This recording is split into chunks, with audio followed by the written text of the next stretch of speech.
Hello, soul friends. My name is Jennifer Lyle. I'm a spiritual mentor, intuitive teacher, and soul guide. And I'm delighted to have this conversation with you regarding which comes first, discovering your soul's purpose or your gifts. And this conversation came up last night at the Kindred Soul Circle, where we talked about how do you discover your gifts. And we went through a beautiful, simple meditation of how to discover your gifts. And some people experienced something and other people didn't really get anything. And I totally understand where they are, because I remember having experiences like that too when I was pretty new in my journey. I remember attending a workshop where we were learning about how to communicate with different angels. And there were some people there that were describing all these beautiful things that they saw and they felt. And Archangel Michael grabbed them by the hand and led them to this beautiful park. And all I saw was a little bit of color and maybe kind of felt something. But at that point, I didn't really know how my soul spoke to me. And so I was just mad and frustrated that I didn't get to have the same experience that they had.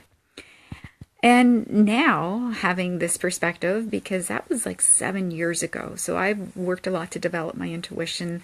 I've let go of a lot of things and done a lot of unwinding, unraveling, changed my perspective on living a lot. And I realized last night that I take for granted that I know what my soul's purpose is and that I've been through that. But it took 7 years to get to the knowledge and awareness that I have now. And even early in my journey, it took me about 6 months, more than 6 months, probably about 8 months for me to just starting to uncover some of my gifts to be ready to understand what my soul's purpose was. So I believe that understanding your gifts and your soul's purpose go hand in hand. And it really is about an act of surrendering. And a friend of mine, Meleda, posted a beautiful quote today. By letting go, it all gets done. By letting go, it all gets done. And that quote is by Lao Tzu. And that is really a big fundamental part of discovering your gifts and discovering your soul's purpose. It's about this coming to a place of surrendering, letting go of attachment to how things need to be, to how things should be, to how things are supposed to be. We have so many stories and so many beliefs about what we think things are supposed to be like. And it's not until we can let go of them that new possibilities can be revealed. There have been many times when I've been looking for things and I have been so focused on just a particular possibility that I couldn't see that there were other opportunities waiting there for me.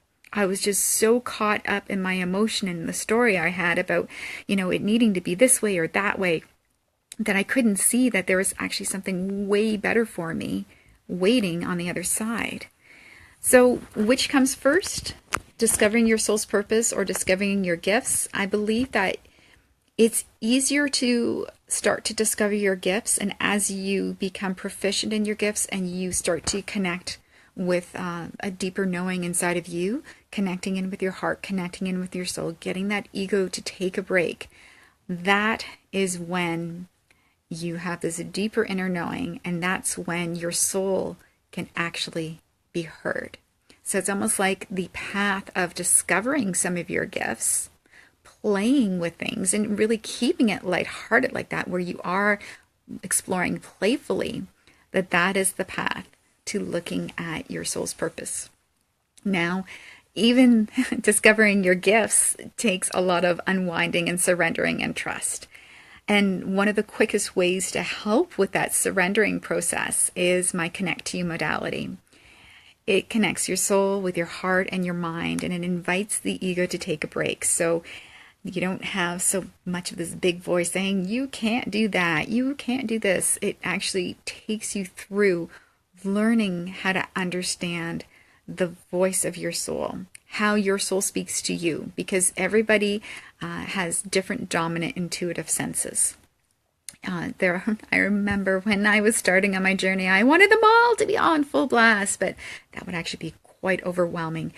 So if you can start to learn what your dominant intuitive sense is and then pay attention to that. So for me, my dominant intuitive senses are a claircognizance, is knowing of things, and a clairsentience, a feeling about things. And then I get a smattering of my other intuitive senses here and there. I might get clairalience, intuitive smells occasionally, clairaudience, I might hear messages occasionally, clairvoyance, I might see things or get flashes of images occasionally. I've met other people where clairalience is really dominant for them, and some people that might have really strong clairalience could be like a sommelier, a wine sommelier, because they would be tasting, well, they'd have really high clairgustance as well. The tasting and the smelling would be really important for their job. Also, chefs would have really strong clairalience and clairgustance. Aromatherapists would be really strong with clairalience as well. So discover what your dominant intuitive sense is, because your intuition is going to talk to you through that method. And then as you learn how to listen to that, because too often we just dismiss our intuition. I have to confess, this morning I dismissed it, and it wasn't a big consequence, but it's like, all right, yes, I need to listen more. I was making tea, and I was using a loose leaf tea, and I was just pouring it in off the jar, and I had thought I should probably go get a spoon rather than pouring it off the jar, otherwise I'm going to put too much in. And it's like, I was too lazy. I didn't go get a spoon, and so I just tapped a little bit more in, and of course I put too much loose leaf tea in. Not a big consequence, but little messages like that show up for us all the time, and we don't listen to it. And it really can save us so much hassle, so much drama, so much trouble. And so for me, that little experience this morning was just a little giggle of reminding me, okay, yes, I need to listen more too. So if you have any questions about how to discover your gifts, how to discover your soul's purpose, feel free to reach out. You can schedule a 15-minute call with me to see if I can help you with you discovering what you are here to do to shine, help you discover your soul's path.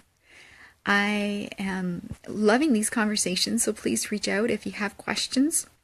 I'm happy to create more videos and more posts to answer the questions that you have that are stirring in your soul.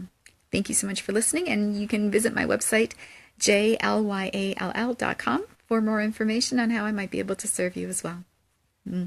Have yourself a magical day.